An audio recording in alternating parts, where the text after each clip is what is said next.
On n'éprouve jamais que deux émotions en avion, l'ennui et la peur. C'est ce que résumait dans une interview le grand réalisateur Orson Welles. Alors l'on a beau entendre dire que l'avion reste le moyen de transport le plus sûr au monde, entre cette récente collision à l'atterrissage au Japon, cette porte arrachée en plein vol aux États-Unis ou encore cet accident évité in extremis à Bordeaux, les récents événements qui ont frappé le transport aérien peuvent faire froid dans le dos et nous interrogent. Alors voilà la question que nous nous posons à nouveau aujourd'hui. L'avion est-il le moyen de transport le plus sûr ? L'occasion évidemment de s'intéresser de plus près à tout ce qui fait notre fierté française et internationale.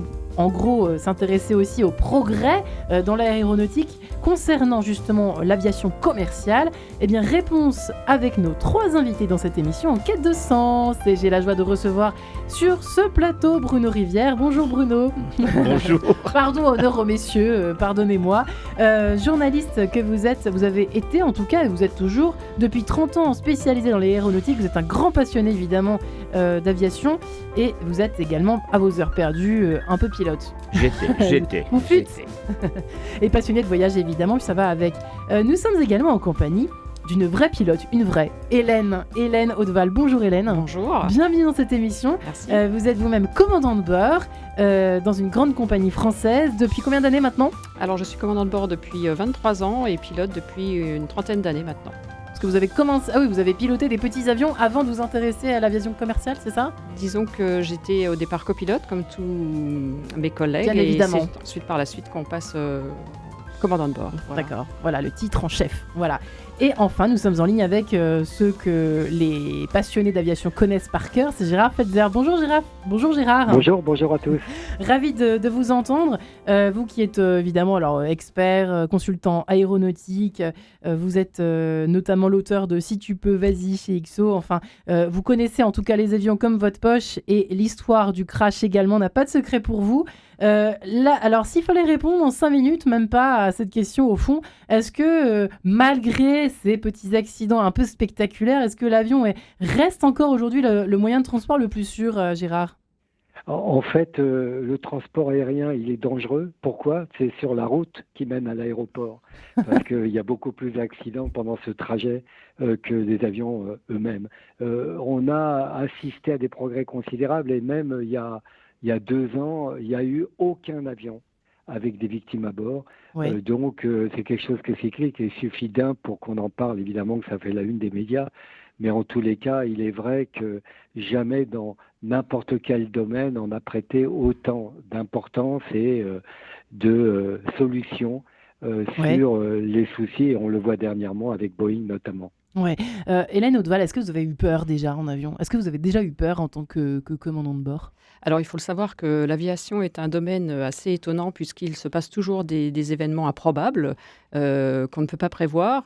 On est vraiment très habitué à faire face à ça de manière quotidienne. Non, je n'ai jamais eu peur. Je n'ai jamais eu peur en avion. Maintenant, il peut y avoir du stress. Effectivement, lorsque, en particulier, des conditions météorologiques sont prévues mauvaises à destination, dans ce cas-là, effectivement, il peut y avoir un peu de stress au départ pour anticiper, savoir quelles conditions de pilotage on va avoir, éventuellement changer de destination. Mais une fois qu'on est dans l'action, il n'y a plus de stress, le stress s'efface et donc non, je peux répondre que non, je n'ai jamais eu peur véritablement en avion. Parce qu'il paraît que le coup des oiseaux, c'est quand même ça pour le coup, on est au point pour le coup des oiseaux qui se prennent les ailes, je sais pas comment qu'ils se débrouillent d'ailleurs pour pas voir un avion et pour se prendre les ailes dans les moteurs ou dans les hélices. Alors les oiseaux, il en faut beaucoup pour... il en faut plusieurs. Pour pénaliser un vol, il en faut beaucoup. Pour le cas de l'Hudson, par exemple, ils ont pris vraiment beaucoup d'oiseaux. Donc je parle de cet A320 qui avait décollé à New York et qui s'était finalement posé... parce qu'il n'avait plus du tout de réacteur sur l'Hudson. C'est quand même un cas très, très, très marginal. D'accord. Et sinon, oui, on se prépare mentalement à l'ingestion d'oiseaux et on a des procédures l'ingestion d'oiseaux qui nous permettent de faire face à cette éventualité. Ouais, et puis les orages, évidemment, qui sont parfois incertains. Mais bon, il y a quand même des outils aujourd'hui quand même pour prévenir, pour prévoir les orages. Bruno Rivière, dans l'histoire de l'aviation, Vous avez encore des choses à dire sur effectivement Oui, les sur les orages. orages. Il se prévoit plus qu'avant quand même. Hein. Exactement. Gérard disait combien on avait plus de moyens qu'avant, combien la sécurité s'était améliorée pendant ces dizaines d'années qui viennent de précéder. En matière de météorologie, on a maintenant à disposition les cartes satellites. On peut avoir à disposition les cartes satellites qui nous permettent d'anticiper effectivement les orages et d'en avoir la confirmation ensuite à bord avec notre radar météo. Ouais. Donc aujourd'hui, il n'y a quasiment plus aucune chance, Gérard Felzer, à part quoi ? À part un pilote dans un mauvais état de santé ou bien quels sont en fait finalement les principaux vrais risques aujourd'hui en 2024 pour Alors, ça se passe mal ? Il peut toujours nous arriver quelque chose. Moi-même, j'ai eu un passager qui voulait se suicider, qui est rentré dans le cockpit, qui m'a coupé mes 4 moteurs. Voilà, c'est une situation sur laquelle qui est difficile à gérer, qui n'est pas reproductible en simulateur, parce qu'en simulateur, c'est tellement au point le simulateur qu'on arrive à lâcher entre guillemets les élèves. J'en ai fait beaucoup, j'étais instructeur d'élèves qui ont pris pour la première fois l'avion avec les passagers à bord. Donc on arrive à simuler tous les incidents qui arrivent partout dans le monde pour les reproduire et pouvoir tester notre réactivité par rapport à ça. Donc oui, on a des choses inattendues, comme ce passager par exemple. L'autre chose inattendue, c'est une bombe à bord. J'ai eu cette expérience aussi qui est pas facile à gérer quelquefois, mais c'est pas de la technique, c'est pas les dangers dus au vol lui-même, mais c'est les conséquences. Et votre hantise, c'est l'incendie, c'est quoi ? L'incendie, il paraît que c'est effrayant. C'est la hantise de tout pilote, paraît-il, l'incendie dans l'avion. Il y a une chose sur laquelle on insiste beaucoup en formation, c'est urgent de ne pas se presser. Quand on a une panne d'avion, on résout, on revient dans un domaine connu. En cas de feu à bord, oui, c'est peut-être une des rares actions qu'on va entreprendre immédiatement sans perdre de temps parce que ça va très vite. Il faut trouver le terrain de déroutement, il faut maîtriser à tout prix une chose qui peut devenir dramatique. Mais là aussi, c'est extrêmement, extrêmement rare. Vous n'avez jamais connu un départ de feu dans votre avion non plus, vous, en tant que pilote Non, fort heureusement. Et c'est vrai qu'à chaque fois qu'il y en a eu et qui ont mal fini, encore une fois, des procédures ont été mises en place pour limiter le risque d'incendie à bord. Oui, Bruno, il n'y a pas de quoi finalement, même pas comme passager, a fortiori. C'est rassurant de savoir que les pilotes n'ont pas peur en avion. Moi, j'avais toujours rêvé de poser cette question. Est-ce qu'ils ont peur en fait ? Alors, je ne sais pas, on raconte souvent que les personnes qui disent qu'ils n'ont pas peur en avion, c'est soit des menteurs, soit des inconscients. Alors, je pense que nous sommes ni menteurs ni inconscients, pour plusieurs raisons. On pourra en revenir. Mais juste quelques chiffres que j'avais un petit peu notés. Chaque année, il y a entre 4 et 5 milliards de passagers qui prennent l'avion. Ça représente un peu plus de 100 000 vols par jour. Et il y a, en fonction des années, entre 100 et 200 morts seulement. Donc ça veut dire que c'est complètement epsilon. Donc voilà. Alors, je voudrais quand même revenir au tout début sur ce que vous avez dit en disant qu'en avion, on s'ennuyait ou on avait peur. C'est ni l'un ni l'autre. On ne s'ennuie pas d'abord parce que même sur les longs vols de nuit, le ciel ou les cieux, je ne sais pas comment on dit, sont toujours magnifiques. En général, on est au-dessus des nuages, donc on voit les étoiles, c'est toujours magnifique. Les vols de jour, n'en parlons pas, même quand on est au-dessus de l'Atlantique, au-dessus d'espace où il n'y a pas grand-chose à voir. Et alors peur, non, pas du tout, parce que là encore, je crois que beaucoup de passagers ont une peur, soit par imitation de ce qui se passe, soit par méconnaissance. Il m'est arrivé, je vais raconter juste une toute petite anecdote, pourtant moi je n'ai jamais eu peur en avion. On est 20% à avoir peur, apparemment, en France. Peut-être, ça je ne sais pas. Où on a pris la foudre dans un ciel très nuageux, très encombré de cumulonimbus. Et c'était un avion à hélice, un ATR 72, je crois. C'était entre Halifax et Saint-Pierre-et-Miquelon. Et les passagers se sont tous mis à hurler. Et c'est ça qui est presque un petit peu angoissant.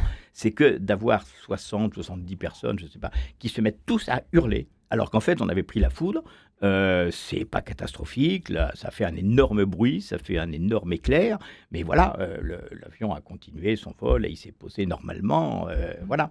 Ouais. Donc je pense que le passager ne sachant pas qu'un avion est une cage de Faraday, qu'il est parfaitement bien protégé, se met à paniquer dès qu'il y a quelque chose qu'il ne maîtrise pas. Ouais. Voilà. Donc des turbulences, des choses comme ça. Effectivement, Gérard et Hélène, c'est vrai que c'est impressionnant, mais c'est pas grave en soi, quoi. Même si c'est une foudre. Oui, mais c'est vrai que Gérard, il y a des dommages collatéraux. Moi, j'ai eu, par exemple, une situation où on se posait à Turin, je crois, je me souviens, ou à Milan plutôt, et en passant les Alpes, on a eu des turbulences, mais alors on s'y attendait pas du tout, ça n'avait pas été signalé. Et là, le service n'avait pas été terminé, donc tous les plateaux se sont retrouvés au plafond, et j'entendais du cockpit les hurlements des passagers, et c'est vrai que c'est un petit peu angoissant. Mais encore une fois, un avion, ça résiste à ça. Ça bougeait tellement qu'on n'arrivait même plus à commander, à tourner les bons boutons parce qu'on était projeté à chaque fois dans nos ceintures. Donc ça peut arriver, mais encore c'est beaucoup plus effrayant sans forcément arriver à l'accident mortel. au crash, quoi.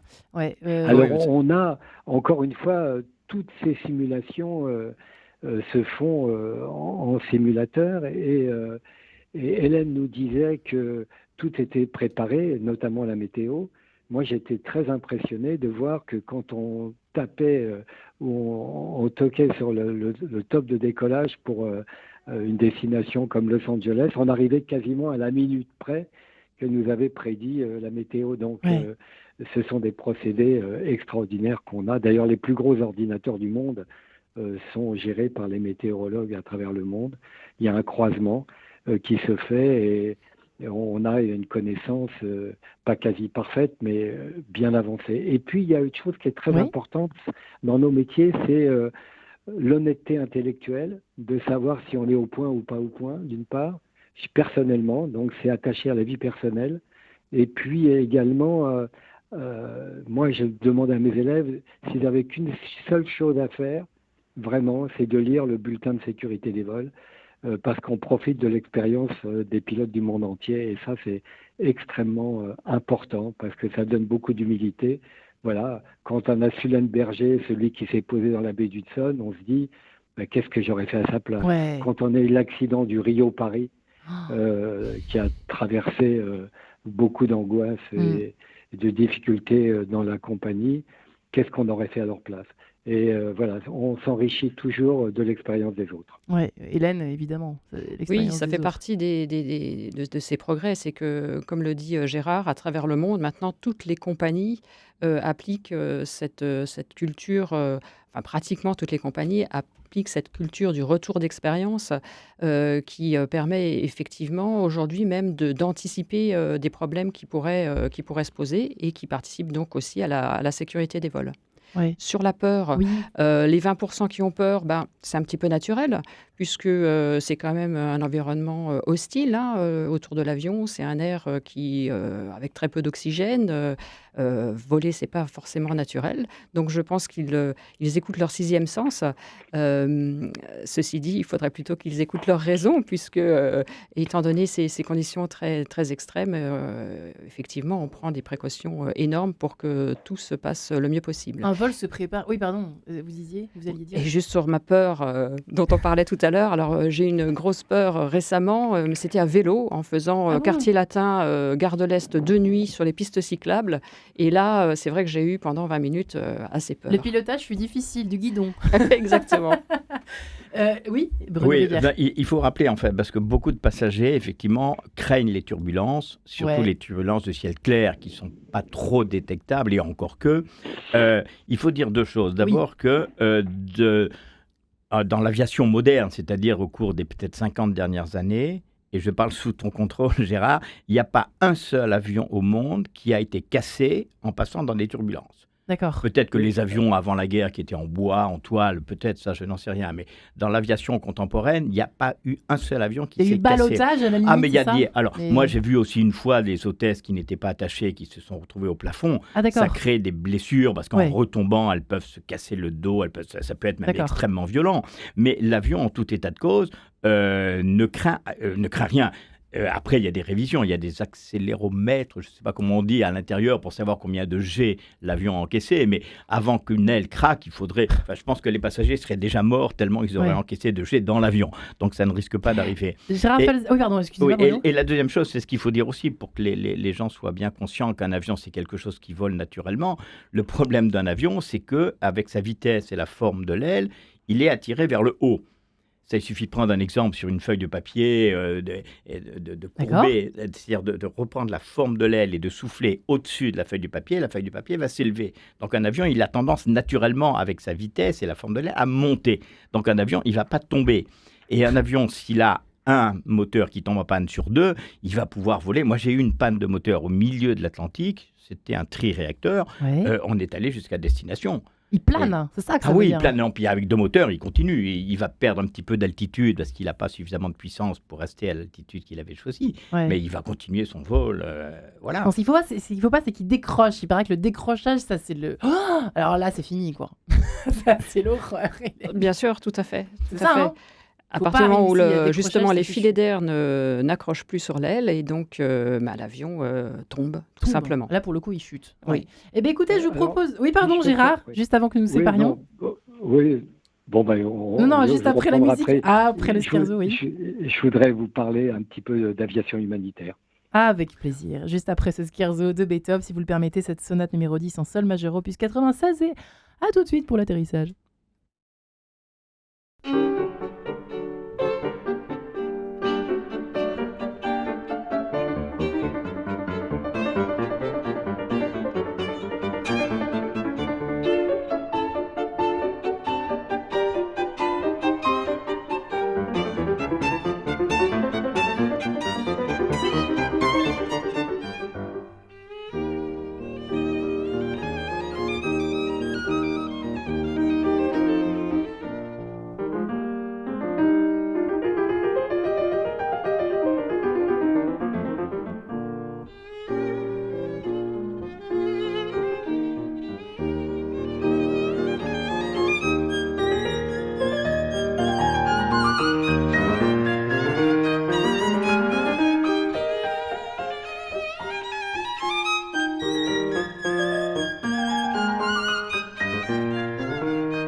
Et voilà pour Beethoven. Et nous voilà de retour sur Terre à l'heure où nous parlons d'aviation. Est-il en fait le moyen de transport le plus sûr? Je crois que oui, avec nos 3 invités, mais c'est intéressant quand même de s'arrêter sur les risques, sur les peurs fondées ou infondées que nous avons. Bruno Rivière est avec nous, journaliste expert, on peut le dire presque, hein, depuis 30 ans dans l'aéronautique, passionné de voyage et d'aviation. Gérard Falzer, qui est ancien, pilote, non, je pense qu'on peut pas dire ancien pilote, c'est comme médecin, on est pilote à vie, hein, il me semble, hein. Consultant aéronautique expert et qui nous fait la joie d'être en ligne avec nous. Et Lano Deval, qui est, elle, commandant de bord dans une grande compagnie française depuis 20 ans. Effectivement, peut-être Gérard, alors vous souhaitiez nous évoquer effectivement ce que vous faites maintenant, je ne l'ai pas précisé. Gérard Falzer, votre mission d'aujourd'hui, qui n'est pas seulement d'être consultant aéronautique. Hein. Oui, en fait, l'aviation, dans toute sa diversité, est une aviation de passion.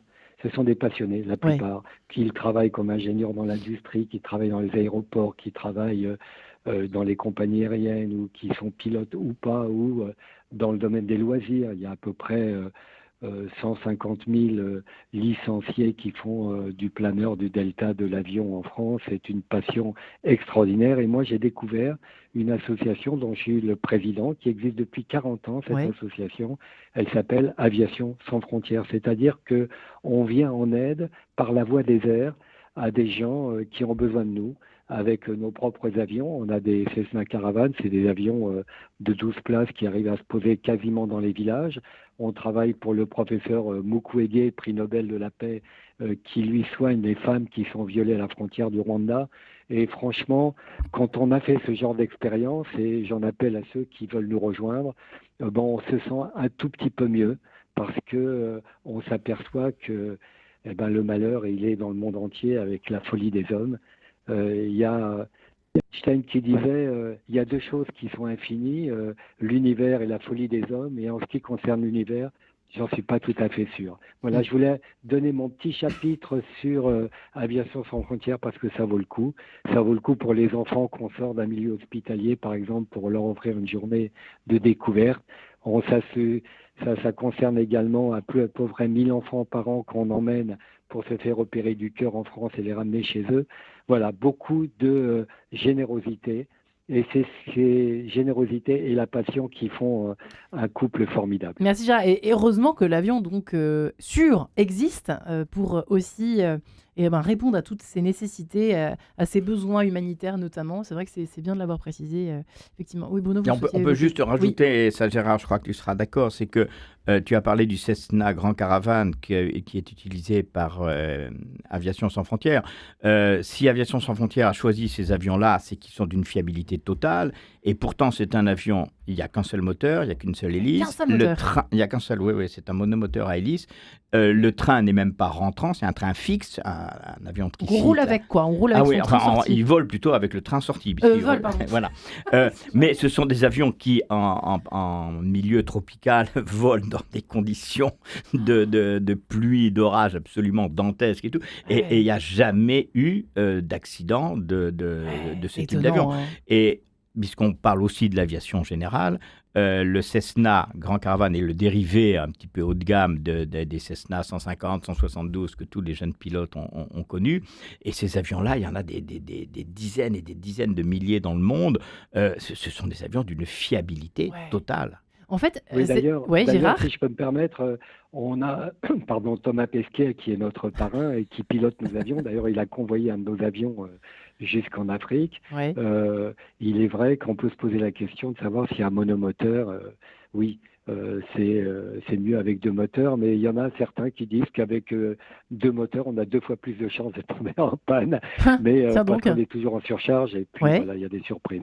En tous les cas, merci Bruno d'avoir précisé ce genre de choses. Écoutez, merci à vous Gérard Felzer, merci à Bruno effectivement d'avoir complété cela. Hélène Audeval, effectivement le rôle des moteurs, le rôle de la qualité de l'avion, etc. C'est vrai que c'est important. Mais alors le pilote dans l'avion finalement, il y en a qui disent qu'il n'y aura plus de pilote dans l'avion bientôt. Ou est-ce que c'est un fantasme ou quand même il y a l'expertise qui compte, le cerveau humain, le talent, le savoir-faire qui compte? En fait, c'est vrai que beaucoup de personnes parlent d'avions sans pilote. Pour l'instant, c'est un avis personnel, c'est un petit peu utopique. La première étape qui est actuellement plus ou moins en discussion, ce serait qu'il n'y ait qu'un seul pilote à bord en croisière, c'est-à-dire que l'autre pilote aille se reposer pendant ce temps-là. Et même cela, ça nous semble complètement... imprudent. Pour l'instant, complètement imprudent, puisque le risque, entre autres sur long courrier, c'est effectivement le risque fatigue. Donc, on est toujours en dehors de nos cycles circadiens. Et donc, le seul pilote risque effectivement de s'endormir et il n'y aura pas de second pilote pour s'en rendre compte. Il ne pourra pas faire ce qu'on appelle de nap. Donc, pour nous, même cette solution nous paraît, cette première étape d'avion avec moins en moins de pilotes à bord, et pour l'instant à écarter. Est-ce que ce serait plus sûr en soi, selon vous, Gérard Felzer? Êtes-vous d'accord? Moi, je suis assez d'accord avec Hélène, évidemment. Et puis, il y a aussi une autre donnée, c'est que est-ce que les passagers vont accepter de monter dans un avion sans pilote ou un seul pilote? C'est quand même assez effrayant, j'avoue. J'avoue que l'idée est effrayante quand même, parce que la machine ne peut pas tout prévoir non plus. Si? Je sais pas. Se poser dans la baie d'Hudson, on a vu que l'ordinateur avait prévu autre chose. Et pourtant, c'était la bonne solution parce que Sullenberger, là, le commandant de bord, avait intégré tout un ensemble de choses. Ouais. Il a estimé que c'était possible et bon, il a eu raison, quoi. Ouais. Bruno? Oui, je voudrais juste là aussi rajouter en tant que passager alors, et non pas que pilote, le commandant de bord a un rôle secondaire, mais non moins très important, c'est qu'il est responsable aussi des passagers et que parfois il y a des problèmes avec des passagers que le commandant de bord doit pouvoir gérer. Vous me demandiez si j'avais eu peur en avion. En fait, je crois que j'ai dû avoir peur une fois, mais c'était parce que c'était un groupe de passagers qui rentraient d'un congrès. Ils étaient extrêmement fortement alcoolisés et j'ai eu peur que ça en arrive à une sorte de, je ne sais pas quoi, presque. Oui. Ouais. Et là, dans ces cas-là, le commandant de bord est prévenu par les hôtesses, les stewards, et il prend une décision. Et ça peut pas être pris au sol. Récemment, on l'a entendu, ça, je crois, lors d'une. Oh non, ça c'était vieux, mais mais un avion qui atterrit d'urgence pour évacuer un passager compliqué. Tous les gens qui suivent un petit peu les matchs, notamment de foot, savent que les vols retour des supporters sont quand même assez turbulents.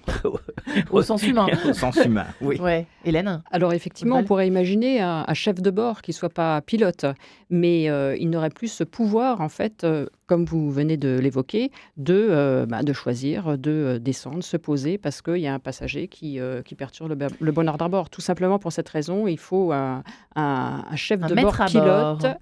Un pilote à bord. Ouais, exactement. Vous étiez évoqué, on s'était arrêté quelques secondes sur le coup du décrochage en plaisantant un peu. Et par exemple, est-ce que un avion sans pilote serait plus à même de gérer une situation de décrochage, d'éviter un décrochage?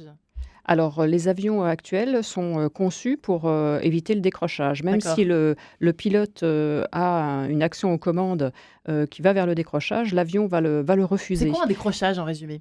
Peut-être aussi rappeler. Alors, le décrochage, c'est lorsque justement les filets d'air qui permettent la sustentation, qui permettent à l'avion de voler, c'est-à-dire que les filets d'air qui sont au-dessus de l'aile sont plus rapides et donc il y a là une portance qui s'établit. Ouais. Lorsque ces filets d'air décrochent de l'aile, c'est l'ensemble de la portance qui disparaît et l'avion tombe. Nous sommes entraînés à faire face à ce genre de situation, car c'est vrai qu'en conditions normales, l'avion est capable d'y faire face, mais si jamais il a une panne, une perturbation ou autre, eh bien les systèmes ne sont plus en mesure de faire face à cette situation, et donc c'est le pilote qui va devoir prendre un certain nombre de mesures en matière de pilotage pour contrer le décrochage, pour sortir du décrochage. Et nous sommes entraînés régulièrement, tous les ans, même plusieurs fois par an, lors de en tout 4 séances de simulateurs. Donc tous les 6 mois, nous avons 2 séances de simulateurs qui nous entraînent justement à ce genre de procédures et de situations. Ouais. Gérard Felzer, c'est là aussi. J'avais mis une petite affiche dans le simulateur, souvent avec mes élèves, où il y avait marqué « back to basic ». Ça veut dire que lorsqu'on était dans une situation dégradée, on essaye de retrouver le pilotage tel qu'on l'a connu dans les aéroclubs, etc. Ouais. Et ça a pu aussi profiter à beaucoup de gens. C'est remettons-nous dans le circuit de quelque chose qui est connu. Parce que la plus grosse peur, parce qu'on parlait de peur tout à l'heure, c'est la peur de l'inconnu. Quelque chose qui est nouveau, qu'on n'a jamais appréhendé. Alors, je parlais du passager tout à l'heure, mais il y en a d'autres situations comme celle-là. Eh bien, il faut se revenir à des situations qui sont connues. C'est ce qui sauve un certain nombre de situations. On va avoir un sacrément bon mental, Bruno. Enfin, les amis, faut un bon mental pour être un bon pilote quand même aujourd'hui. Ah, faut poser cette question au pilote. Faut poser cette question à pilote. Bon, c'est vrai que les avions sont maintenant ont un degré de comment on appelle ça, presque de perfection. Oui, enfin perfection, ça n'arrivera jamais. C'est comme le risque zéro. Mais le domaine de vol des avions maintenant est protégé quasiment intégralement. C'est-à-dire qu'il faudrait vraiment déconnecter un certain nombre de fusibles. À la limite, on ne peut même pas déconnecter du cockpit. Il faudrait que ce soit un mécanicien au sol qui les déconnecte. Et même là, l'avion serait encore protégé, au moins dans le domaine de vol principal. Après, c'est dire. Hélène, c'est vrai ou pas ça? C'est mal dit, c'est mal dit. Degré Non, zéro.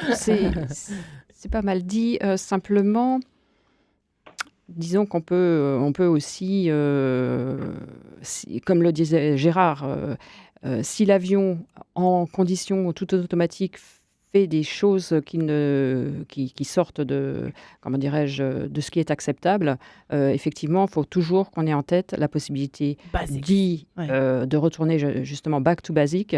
Et dans ce cas-là, oui, c'est toujours possible en fait. C'est Ouais. absolument toujours Parce possible. qu'on dit qu'il y a tellement les choses sont devenues tellement automatisées, robotisées, l'high-tech est passé par là, etc., etc. Et que du coup, la numérisation aussi des avions peut poser problème par rapport justement au retour au basique, quoi. Ça peut rendre le manuel compliqué. Est-ce que c'est Non. quelque chose qui est dit, ça? Est-ce que c'est vrai ou pas, les uns les autres? Hélène? Les améliorations techniques, entre autres en matière d'évolution des calculateurs, Oui. de vol, etc., sont totalement bénéfiques, rendent l'avion encore plus sûr par la redondance des systèmes même informatiques sur Airbus A350.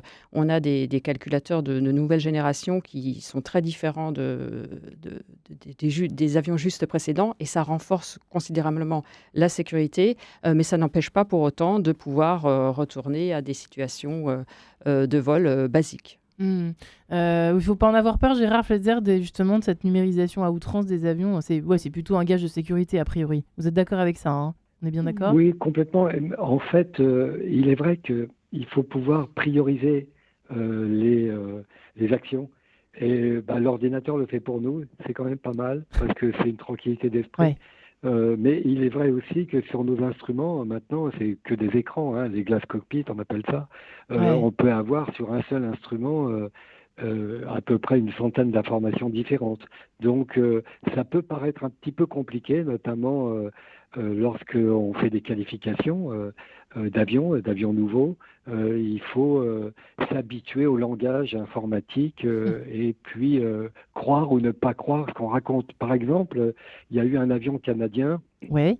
il y a quelques années qui est tombé en panne d'essence et en fait, il a eu une alarme sur de l'hydraulique. Je ne vais pas rentrer trop dans les détails, mais en fait, c'était un tuyau qui était percé d'essence et qui arrosait une pompe hydraulique. Et donc, il n'a pas cru à ce que lui racontait l'ordinateur. L'ordinateur disait, il faut couper telle chose, telle chose, Ouais. telle chose.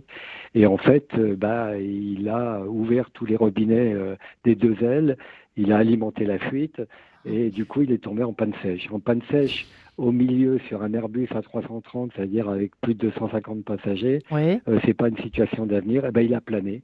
Il a plané pendant presque 20 minutes pour se poser à Santa Maria aux Açores. Il a sauvé tout le monde. Il a sauvé tout le Donc, monde. Waouh. Oui, et ça, c'est remarquable. C'était un pilote planeur au départ, hein. Ça joue certainement aussi, ça.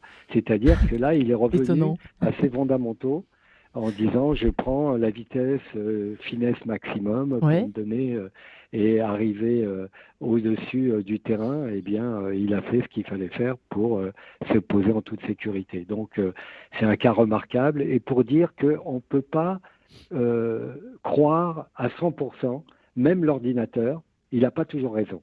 Ouais. Et donc, il faut être vigilant. C'est là l'expérience du pilote qui compte, malgré tout. Enfin, Ouais. dans ce cas-là, je Bruno?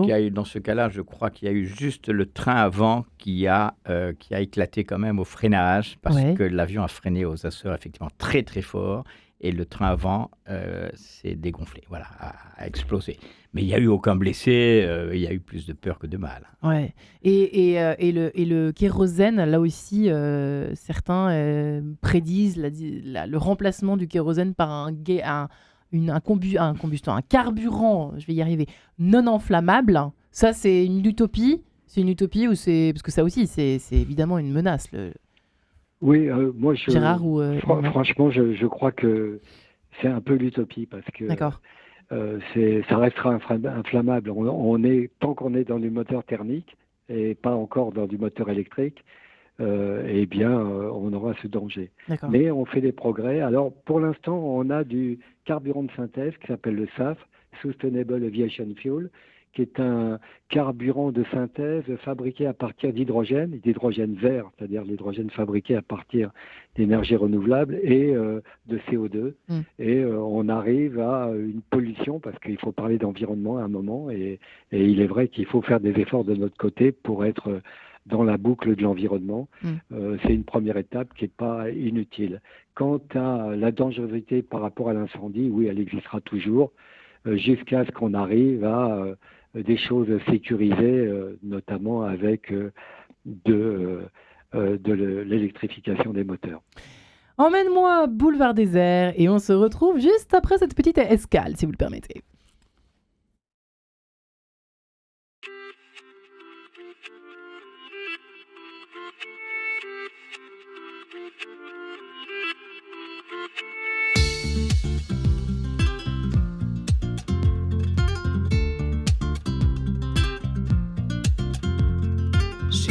Comme un grain de sable perdu dans l'océan.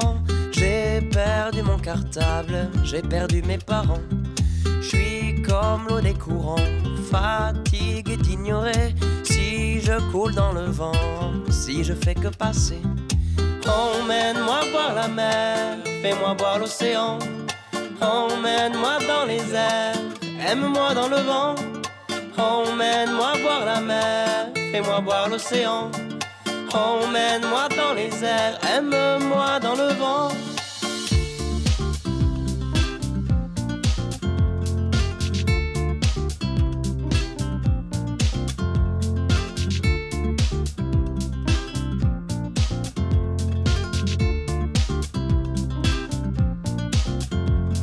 Je suis comme une poussière, si je m'envole un matin, je retourne à la terre, je m'en vais et je viens. Comme l'eau des fontaines, impuissant et lassé, poussé par ce système qui poursuit sans cesser. Emmène-moi voir la mer, fais-moi voir l'océan. Emmène-moi dans les airs, aime-moi dans le vent. Emmène-moi voir la mer, fais-moi voir l'océan. Emmène-moi dans les airs, aime-moi dans le vent.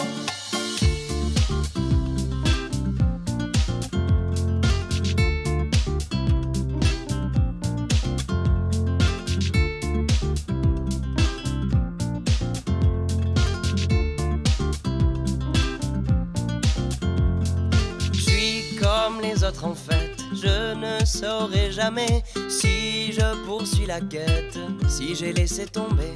Je suis comme rempli d'espoir, ce matin je renais. Emmène-moi près du phare, allons jusqu'au rocher. Emmène-moi voir la mer, fais-moi voir l'océan. Emmène-moi dans les airs, aime-moi dans le vent. Emmène-moi voir la mer, fais-moi voir l'océan. Emmène-moi dans les airs, aime-moi dans le vent.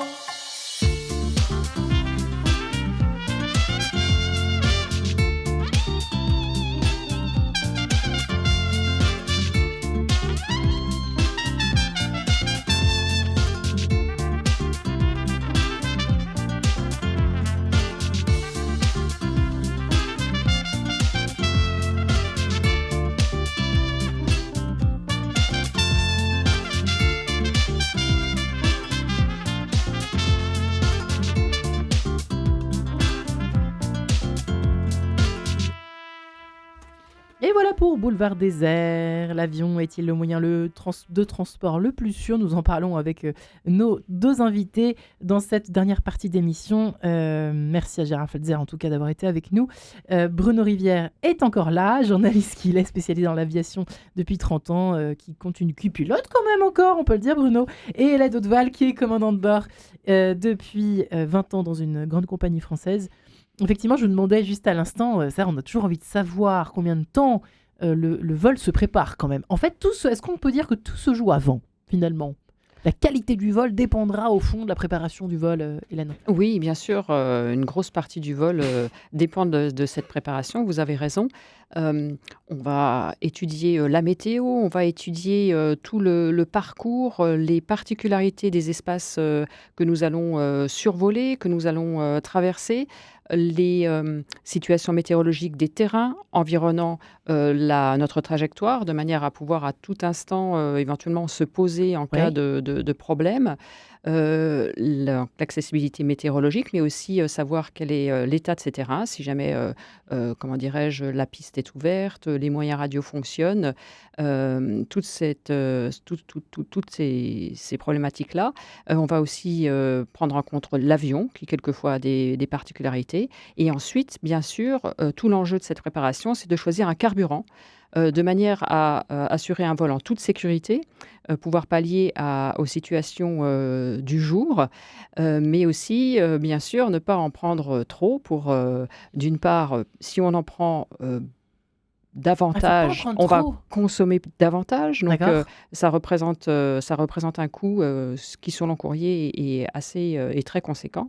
Et donc, pour des raisons économiques, on essaye effectivement de prendre la bonne quantité de carburant. C'est tout l'enjeu de cette préparation, en fait. D'accord. Et voilà, on parlera après de la fatigue. Bruno Rivière, effectivement, vous qui avez l'habitude, en tout cas, des longs courriers, des petits courriers, comment est-ce qu'on dit les petits, on dit les navettes? Oui. Enfin, en France, il y a un système de navettes entre Paris et quelques villes de province, oui.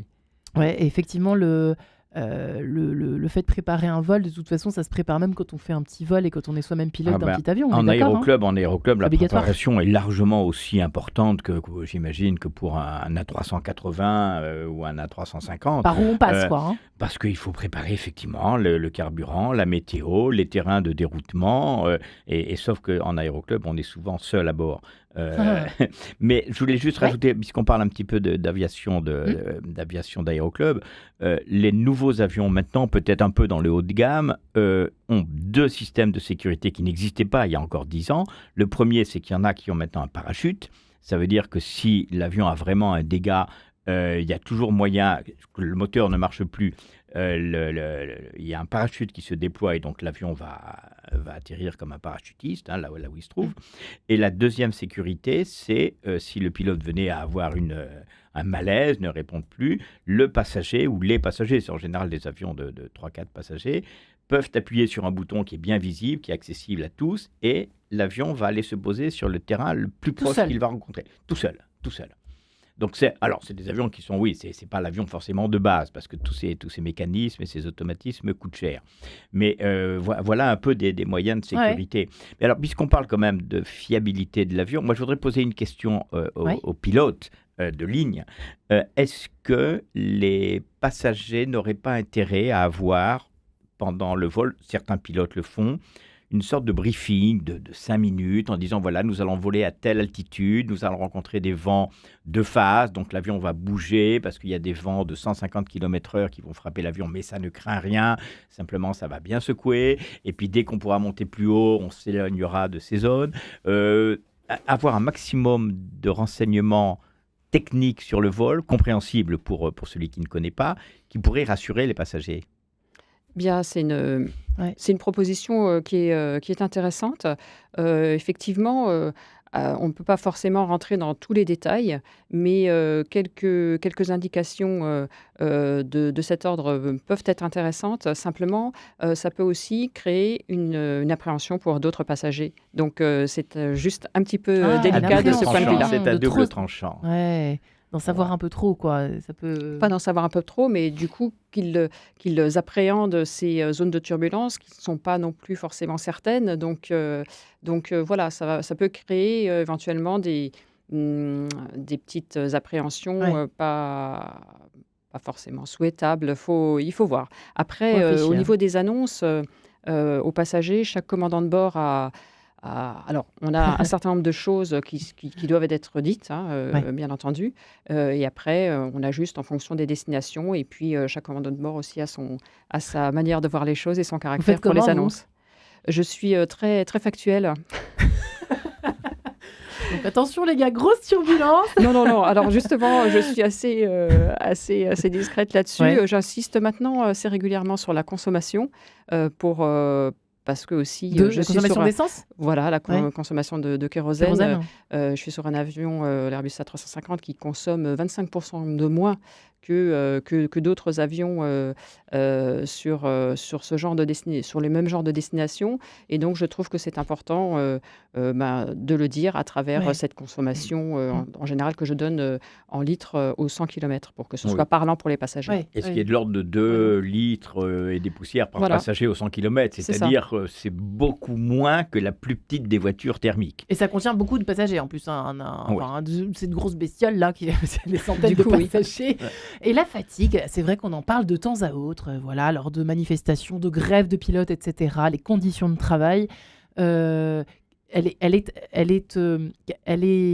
est un problème ou pas ? Elle reste un problème aujourd'hui ou pas ? Dans certaines compagnies, peut-être plus que d'autres, au fond. Alors, si vous le permettez, je ne pense pas de mémoire qu'il y ait eu des grèves récentes sur la fatigue, car c'est un point qui est quand même pris en compte aussi bien par les autorités de l'aviation civile que les compagnies aériennes en France, en Europe, et ils ont conscience du problème et ils prennent en compte les remarques et les demandes des syndicats de manière génale. Parce que maintenant, vous posiez plus longtemps, jadis, il paraît, dans les pays. Alors, ça, c'est modulo. Je parle pour la France. Simplement, même au niveau européen, il peut y avoir des compagnies aériennes qui poussent les pilotes à travailler beaucoup. Et ce sont des pilotes qui n'ont pas forcément, justement, les moyens de se défendre à ce niveau-là. Il y a des reportages qui sont sortis récemment sur le sujet, qui ne venaient pas d'ailleurs de médias français, mais de médias européens en dehors de la France, et qui sont très parlants. C'est-à-dire qu'effectivement, le sort des pilotes de ce point de vue-là dépend quand même de la compagnie qui les emploie.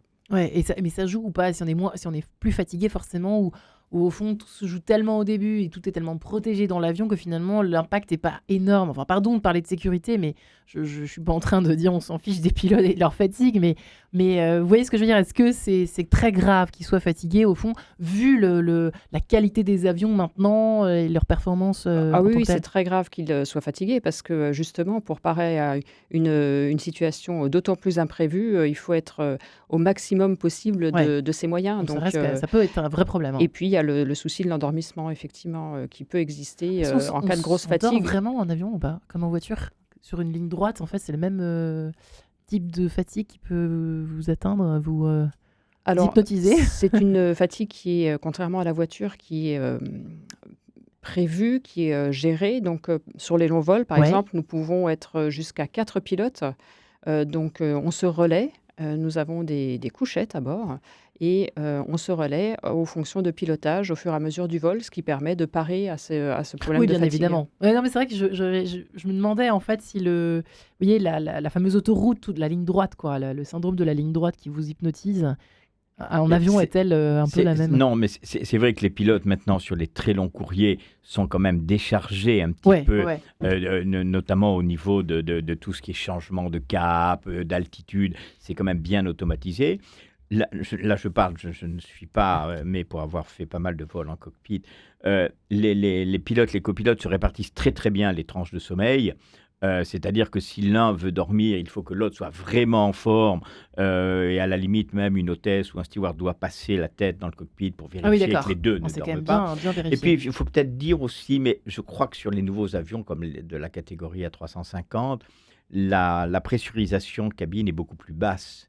Donc on n'est pas ça veut dire qu'un avion à haute altitude ne peut pas être pressurisé à la pression du sol. Oui. Parce que ça y aurait trop de pression dans l'avion. Il est pressurisé à 2000, 3000 mètres peut-être, alors que les nouveaux avions, on est peut-être plus près de 1000 mètres. Oui, c'est ça. C'est vrai, ça, Hélène ? Oui, tout à fait. Et du coup, ça améliore... il y a moins de fatigue. Alors, il y a moins de fatigue. Et sur le syndrome de la ligne droite, les avions sont certes plus modernes, il y a plus mais on a aussi beaucoup plus d'informations qu'il faut gérer tout au long du vol. On a beaucoup plus de moyens on nous donne plus de moyens, techniquement parlant, de faire face à des situations particulières qui ne se produisent pas la plupart du temps.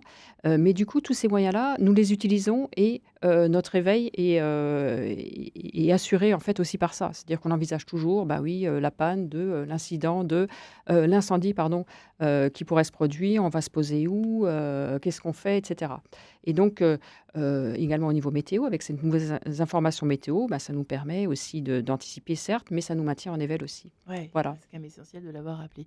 Effectivement, alors le coup du pilote dans l'avion, y aura-t-il toujours un pilote dans l'avion? Vous avez partiellement répondu à la question. Bruno, c'est quelque chose qui se... Pour vous, c'est quelque chose qui arrivera quand même un jour ou pas? J'en sais rien. Je pense qu'en l'état actuel, il n'y a pas un passager qui accepterait de monter dans un avion sans pilote. Oui, c'est ça, plutôt le côté passager. Ça paraît évident.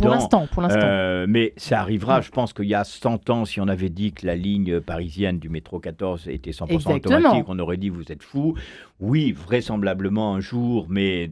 Je pense qu'on ne sera plus là pour le dire. Ouais. C'est dans longtemps quand même. Et pour revenir sur le petit incident, les boulons, là, les parties de l'avion, parce que vous, je sais que vous devez faire un tour de l'avion, une vérification, les pilotes avant chaque, c'est ça, Hélène, vous allez nous confirmer, tout à fait, oui. Avant chaque décollage, aussi petit le vol, même si c'est très court, vous vérifiez toujours au sol ce qui se passe, mais on ne peut pas tout vérifier. C'est-à-dire que si les boulons, par exemple, d'une porte sont pas très bien fixés, vous ne voyez peut-être pas à l'œil nu si c'est bien fixé? Non, mais par contre, il y a toute des opérations de maintenance qui sont assurées périodiquement à différentes périodes. Ça peut être des vérifications journalières, comment dirais-je, hebdomadaires. Très surveillé quand même. Il y en a une en particulier qui s'appelle la Grande Visite, où là, l'avion est entièrement démonté. C'est très spectaculaire et entièrement remonté. Entièrement démonté. Normalement, si ces opérations de maintenance qui sont exigées par la réglementation sont assurées, il ne devrait pas y avoir ce type de problème. Ouais, donc en fait, en France, il n'y en a jamais. C'est ce que me disait avant l'émission Bruno. C'est unique, là, cette histoire de boulon sur cette portière. Oui, mais c'est la preuve aussi que l'avion reste fiable, parce que justement, une porte s'est détachée en vol, et il y a eu zéro blessé, zéro mort. Ça aurait pu être grave quand même. Ça aurait pu effectivement être plus grave, soyons honnêtes, ça aurait pu être plus grave. Mais c'est la preuve que maintenant, le principe de la décompression explosive, c'est-à-dire que l'avion qui se décompresse très vite, maintenant un avion a une structure qui fait... Bon, l'avion n'était pas à très haute altitude, donc de toute façon, il n'était pas encore avec une pressurisation au maximum. Mais c'est la preuve que l'avion reste quand même très fiable. Parce que, une porte qui se détache, qui s'en va comme ça... Ou une vitre, un hublot qui se... Enfin bref, passons. Alors moi j'avais quand même envie de faire venir sur une petite touche personnelle. Hélène Audin, on n'a pas tous les jours des pilotes autour de cette table. Quand vous étiez... D'où vient cette passion? Elle est née très très petite, de décoller en tout cas dans les airs. Vous vouliez être astronaute, vous me disiez tout à l'heure. Oui, c'est vrai, je voulais être astronaute. Gérard disait tout à l'heure que c'était un métier de passion. Même ceux qui y entrent sans passion sont contaminés au bout d'un moment. L'aviation, c'est le plaisir de voler. C'est aussi la liberté, quelque part. Et donc, j'ai eu ça très, très jeune en moi et j'ai pu le réaliser. J'ai eu beaucoup de chance. Vous êtes heureuse dans ce métier? Ah oui, vraiment très, très heureuse, bien sûr. Oui. C'est un métier extrêmement sympathique, mais exigeant aussi. Et fatigant. Dur. Oui, il faut gérer cet aspect, bien sûr. Oui. En tout cas, ça nous fait toujours rêver, effectivement. Tout ce qui décolle, tout ce qui est au-dessus, tout ce qui plane au-dessus de la Terre, c'est vrai que Bruno, je comprends, votre passion qui dure depuis 30 ans, on la comprend. Moi, mes premiers souvenirs d'avion, c'était des super constellations. Donc, c'était une époque bien révolue. Mais c'est vrai que ça marque déjà. Oui, merci les amis, merci beaucoup Hélène Audeval, merci Bruno Rivière. Et puis, écoutez, je pense qu'on peut prendre l'avion de façon très détendue et sereine après vous avoir entendu. Merci à vous, bonne soirée à tous. Au revoir.